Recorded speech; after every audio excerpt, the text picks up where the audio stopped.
First of all, good job GMAT for making this test a little bit less America-centric. Nice job using yen.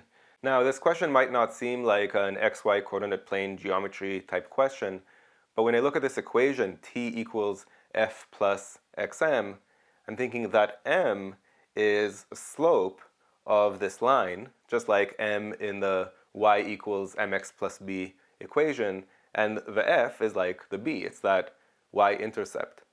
Now we know that this line starts going up from 420, so if I imagine my x-axis is the number of minutes used, 420 is an inflection point, right? Up to 420, the line is just horizontal, the y-axis being the total amount of money that the bill will cost. And from 420, as we go to the right, we're going to start rising by a slope of m, right? For each additional minute, we have an extra m yen that we have to pay. Statement 1 gives us a total amount for 450 minutes, but the question is asking for f.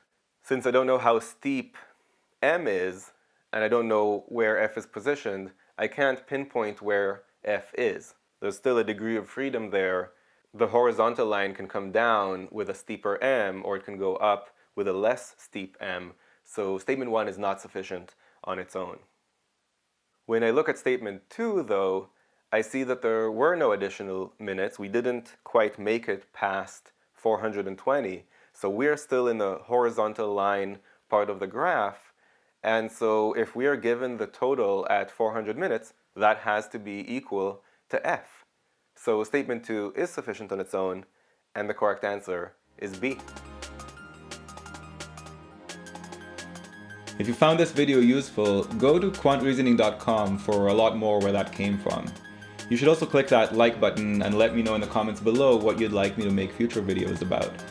And of course, if you haven't yet subscribed, go ahead and do that and click that bell below so you get notified about future videos. See you next time.